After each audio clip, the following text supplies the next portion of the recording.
Hey everybody, it's Sean here from VidGamiac.com. Here we are today back in the Master Chief Collection in the ODST DLC, grabbing the Those Left Behind achievement. This is done on Tayari Plaza, and it is to beat this level with at least one Marine alive. I highly recommend doing this with two controllers, and I'll explain why a little bit later on in the video. But all you need to know for now is as soon as the level starts, you want to jump down, bust out your pistol, and start scoring headshots and clear out the first area of all of the enemies. So once you manage to do that, what you want to do now is you want to continue down the path, and straight ahead after the turn is going to be these trucks right here, and you're going to get two Marines here, and you want to try to keep them alive. So they're going to just pop out of nowhere, and after this you want to take your second controller and then move them up by you can either walk or you can kill yourself with grenades and then respawn, which is way more effective. Anyways, now you want to go down further in the level, and you want to try to keep ahead of your Marines. You're going to get to this part with like 5 brutes. Make sure you spam them all with your sticky grenades or spike grenades, and just unload on all of them, staying ahead of your Marines. You want to make sure they don't die, so as long as you keep ahead of them, you shouldn't have any trouble of that. So try to take these guys out as quick as possible, because everyone knows the Marines are some of the most worthless AI ever programmed, because they die like tissue paper.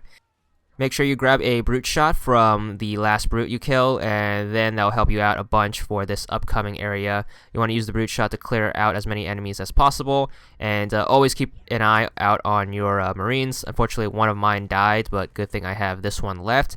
If you're ever in a pinch, just move your second controller up and then keep him in front of the Marine. That way the enemies are trying to shoot at your second controller, and he can kind of damage sponge your Marine.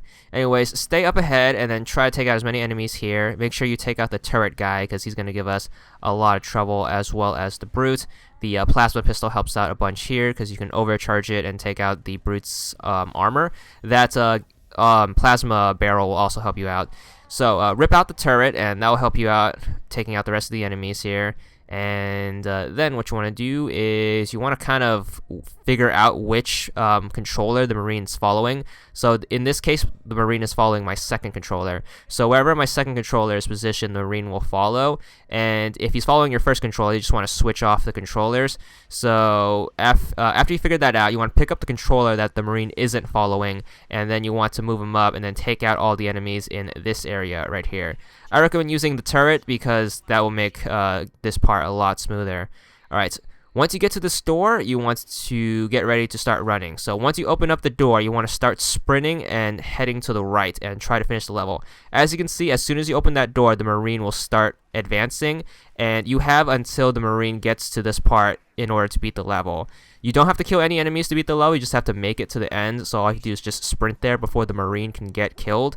So you just have to hurry up, and you shouldn't have any trouble doing this. The hunters might give you a little bit of trouble. Make sure you just try to avoid them. Just keep hugging the right wall, and you should be good. There are going to be 3 more Marines in that little plaza area, but they die as soon as you get there anyways, so there's no point in saving them. As long as that Marine doesn't make it to the enemies before you make it to the pod. So as soon as you hit up the pod, just hold right bumper to pry it open, and that should end the level. If you were fast enough, you should get the achievement for a 10 gamer score, and that's all there is to it.